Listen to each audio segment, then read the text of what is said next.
अस्सलाम वालेकुम नाज़रीन, मेरा नाम उमर है। आपकी खिदमत में हाजिर हूँ एक नई वीडियो के साथ। सबसे पहले दरख्वास्त है, अगर अभी तक आपने मेरा चैनल सब्सक्राइब नहीं किया है, सब्सक्राइब कर लीजिए। अगर आपको मेरा काम पसंद आए तो वीडियो को लाइक भी ज़रूर कीजिएगा। दोनों काम करने के लिए आपको सिर्फ एक उंगली लगानी है अपने फ़ोन पर और ये दोनों काम हो जाएंगे। डोनाल्ड ट्रंप की तारीखी फतह कैमला हैरिस के अगेंस्ट काफ़ी दिन से ये चीज़ चल रही थी और मीडिया ने बहुत हाईलाइट किया हुआ था कि कौन जीतेगा, कांटे का मुकाबला हो रहा है और कैमला हारिस भी बहुत आगे हैं, क्योंकि जो बाइडेन साहब जिस वक्त इलेक्शन के लिए खड़े होने का मतलब अंदिया दे रहे थे, सोच रहे थे, तो उनको उनकी पार्टी ने बताया कि भाई आप तो सर कहानी मुक गई है, तो गल वध गई है, तो इसके अलावा आप ये करें कि इनको कैमला हारिस साहिबा को इनको आगे कीजिए ताकि कोई कुछ टफ टाइम तो दे सके ट्रम्प साहब को। वरना उस वक्त भी यही कहा जा रहा था कि वन साइडेड ही मुकाबला होगा। अभी भी ऐसी ही कुछ चीजें नजर आई हैं कुछ जगहों पर, लेकिन फिर भी कुछ बेहतर था कैमला हारिस साहिबा की। उस पर कहा जाता है कि अगर इनकी जगह जो बाइडन होते तो फिर तो शायद बहुत ही कहानी मुक्की होती और बहुत ही खराब होता। तो अभी भी डोनाल्ड ट्रंप साहब ने जिस तरीके से फतह ली है और उन्होंने जो अपनी स्पीच की है उसके बाद उन्होंने कहा है कि जी अमेरिका जो है अब तारीख की बुलंदियों पर जाएगा। हो सकता है, जाहिर है, वो उनकी कोशिश होती है, वो अमेरिका के लिए बहुत काम करना चाहते हैं वो, और वो जिस तरीके का उनका जो माइंड सेट है, अगर मैं उस पर बात करूँ, वो नहीं चाहते भाई कि वो जंगों वंगों में अब अमेरिका पड़े। मतलब कभी अमेरिका अफगानिस्तान में कूद रहा होता है, कभी यूक्रेन में कूद रहा होता है, तो अब हो सकता है कि रशिया और यूक्रेन जंग का भी एंड हो जाए। उसके अलावा ट्रम्प साहब समझते हैं कि जो इलीगल इमिग्रेंट्स हैं उनको यहाँ पर नहीं आना चाहिए किसी भी तरीके से।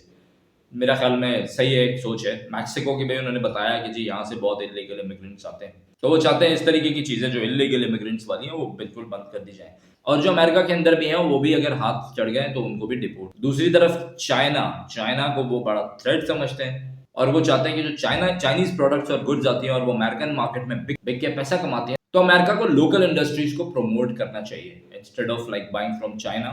वहां से चीजें आए, उस पर भी वो अब कुछ टैक्सेस वगैरह लगाने वाले हैं जो बाहर से प्रोडक्ट्स आएंगी कि वो इतनी आसानी से ना अमेरिका में आ सकें और ना बिक सकें। तो ये कुछ हाईलाइट्स थी ट्रम्प साहब की सोच की जो मैंने भी आपके साथ शेयर की हैं। अब देखते हैं कि क्या उनके आने के बाद क्या होता है, पाकिस्तान और अमेरिका के ताल्लुकात पर कैसे वो असरअंदाज होते हैं, बेहतरी की तरफ जाते हैं या कोई डेडलॉक आता है। ये चीज़ भी अब देखनी पड़ेगी, क्योंकि जो बाइडन साहब के आने के बाद ना उनके फ़ोन का बड़ा इंतजार रहा था खान साहब को। लास्ट टाइम जब जो बाइडन साहब जीते थे तो खान साहब को बड़ा इंतजार रहता है कि ये कॉल करेंगे, फ़ोन करेंगे, वो हाईलाइट मीडिया ने भी किया था, लेकिन कुछ ऐसा हुआ नहीं था। दूसरी तरफ वो हमारे पड़ोसियों के बड़े करीब रहे जो बाइडन साहब भी, और अमेरिका वैसे भी स्ट्रेटेजिक पार्टनर है इंडिया का, ये वो अनाउंस भी करते हैं, ये ऑफिशियल चीज़ है एक। तो अब देखना है कि ट्रम्प साहब के आने से किस तरीके से पाकिस्तान के साथ अब डील होती है आगे अमेरिका की। और पीटीआई जो हमारी सियासी जमात है उनकी बड़े उम्मीदें हैं, वो समझते हैं कि जी ट्रम्प ने आने के बाद जो है पहला एक उठा के सदर जैसी वो हल्फ उठाएंगे और जैसी वो पोजीशन पे आएंगे उन्होंने पहला फोन उठा के कहना है जी इमरान साहब को छोड़ दो, ठीक है, खान साहब को रिहा करो। तो अब ये चीज किस हद तक पूरी होती है और पीटीआई का जो वोटर सपोर्टर है उसको कहीं ट्रम्प साहब भी मायूस ना कर दें और फिर वो कह रहा हो जी वहां पर भी कोई बिक गया है, तो इस तरीके के बयानियां सामने आ सकते हैं। खैर खैर, अब पाक अमरीकी ताल्लुकात कैसे चलते हैं अभी ये कुछ दिन में, आने वाले दिनों में पता चल जाएगा। मैं इसके ऊपर एक आपको डिटेल एनालिसिस भी दूंगा और बहुत सारी चीजें अभी आपके साथ शेयर करना बाकी है, वो भी शेयर करूंगा। पीटीआई की बात करते हैं तो 9 नवंबर को भी इनका जलसा होने वाला है और उसके अंदर वही एहतजाजों वाली बात की जा रही है। एक और इम्पोर्टेंट खबर आपके साथ शेयर करते हैं, सर्विसेज चीफ को 3 साल की तौसी दे दी गई है उनकी मुद्दत मुलाजमत में। तो अब ये 3 साल जो है ये मजीद ऐड हो जाएंगे फौज के सरबराह के अंदर भी। अगर आप देखेंगे उनकी मुलाजमत में जो अब अभी नेक्स्ट ईयर रिटायर हो रहे थे वो अब 2028 में रिटायर होंगे। इस चीज के ऊपर भी पीटीआई थोड़ा सा शोर कर रही है, खुल के तो नहीं कर सकते लेकिन फिर भी कर रहे हैं। मैं समझता हूँ एक अच्छी चीज है, 5-6 साल की मुद्दत तो सर्विसेज चीफ की होनी चाहिए इस वजह से, क्योंकि जब वो सीट पर आते हैं और वो अपनी कोई पॉलिसीज इंप्लीमेंट करना चाहते हैं, वो चाहते हैं कि वो बटालियन को कैसे लेके चले। अगर हम सिर्फ फौज की बात कर लें या वो कुछ चेंजेस देख रहे हैं फौज के अंदर करानी है या इंप्लीमेंटेशन करनी है या किसी चीज को बेहतर बनाना है, इवन कोई चीज अगर बाय करनी है, आप अगर देखें आजकल एम्यूनेशन, जहाज या कोई भी चीज आप ले लें, अगर आप उसको ऑर्डर करते हैं तो वो आने में भी 2-3 साल लग रहे हैं। अगर आप रिपोर्ट्स पढ़ेंगे तो बहुत कुछ आपको देखने को मिलेगा, पता लगेगा बहुत सी चीजें।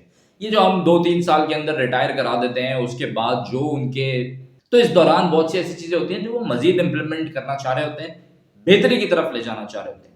तो इतनी जो उनका टेन्योर है इतना होना चाहिए, 6-8 साल 10 साल वाला ये टेन्योर। मतलब मैं नहीं समझता, जो भी गवर्नमेंट सेट करे, लेकिन मैं नहीं समझता कि इसके अंदर कोई बुराई है। इसको जो लोग भी हाईलाइट करके पेश कर रहे हैं कि ये देखें जी इतना टाइम अब वो लें, इतना टाइम अब वो लेंगे। और भाई पाकिस्तान का चीफ है, पाकिस्तान को सर्व कर रहा है, पाकिस्तान के लिए लड़ रहा है, टाइम लेगा तो क्या हो गया। तो इस बात को मैं डिबेटेबल समझता ही नहीं हूँ। मेरा ख्याल में इसके ऊपर एतराज़ात उठाना बिल्कुल गलत। अच्छा नाज़रीन, थोड़ी सी मैं महंगाई की जरा पहले बात कर लूँ। किस किस को ऐसा लग रहा है कि भाई महंगाई कम हो रही है उनके शहर में? आप लोग जिस शहर से भी हैं कमेंट करें, जो भी देख रहे हैं व्यूअर्स। मैं अपनी डेली ग्रॉसरी खुद करता हूँ और मुझे कहीं से अभी तक ऐसा फील नहीं हुआ कि महंगाई की शरह में कमी आ रही है। दूसरी तरफ अगर मैं बिजली की कीमतों की बात करूं, नवंबर दिसंबर फ्यूल एडजस्टमेंट की मद में दोनों महीनों में पैसे बढ़ेंगे के इलेक्ट्रिक के, इसमें भी कहीं से कमी नहीं आ रही है। गैस का अगर टैरिफ की बात करें, गैस की कीमतें भी बढ़ रही हैं। अगर आप लोग सिंध से ताल्लुक रखते हैं, सिंध में कराची से ताल्लुक रखते हैं, तो आप लोगों को ये पता हो शायद कि पानी की कीमत भी पिछले बिल से बढ़ गई है। आप लोग जरूर शेयर कीजिएगा कि आप लोगों के क्या बिल आ रहे हैं पानी के। तो ये सारे बातें रखने का सामने मकसद ये है कि किसी भी तरीके जो फिगर दिखाए जा रहे हैं उनके साथ जो एक्चुअल चीज है वो मीट नहीं कर रही है। कहीं से भी महंगाई की शरह कम नहीं हो रही है, और अगर कम हो भी रही है तो आवाम तक उसका जो असर है वो नहीं पहुंच रहा है। तो मेरा ख्याल में इस चीज पे हुकूमत को नजरसानी करनी चाहिए। मैं हर व्लॉग में अपने बोल चुका हूं पहले भी कि बिजली की कीमतों को खुदारा कम करें। ये कीमतें आप जिस तरीके से बढ़ा रहे हैं ये हर इंडस्ट्री को बिठा देगी। आप लोग समझ रहे हैं कि सिर्फ बिजली के उसके ऊपर टैक्स मार दो, मजीद फ्यूल एडजस्टमेंट और बढ़ा दो, इस तरीके से आवाम से पैसे निकलवा लो, तो अब ये चीज आगे मजीद नहीं चलेगी।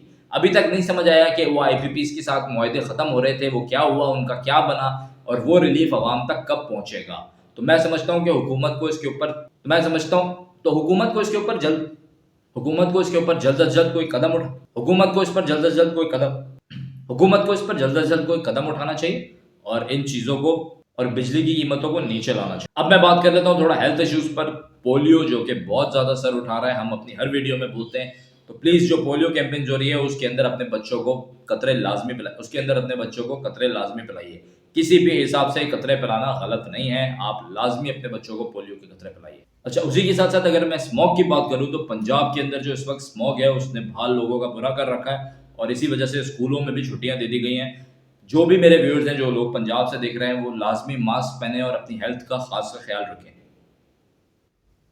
वो लोग लाजमी मास्क पहने और गैर जरूरी बाहर ना जाएं, लेकिन अगर बाहर जाएं तो मास्क को यकीनी बनाएं। अच्छा नाजरीन, पाकिस्तानी निजात अमरीकी सलमान भुजानी साहब जो हैं वो भी इलेक्शन जीते हैं, तो उनको भी हम अपने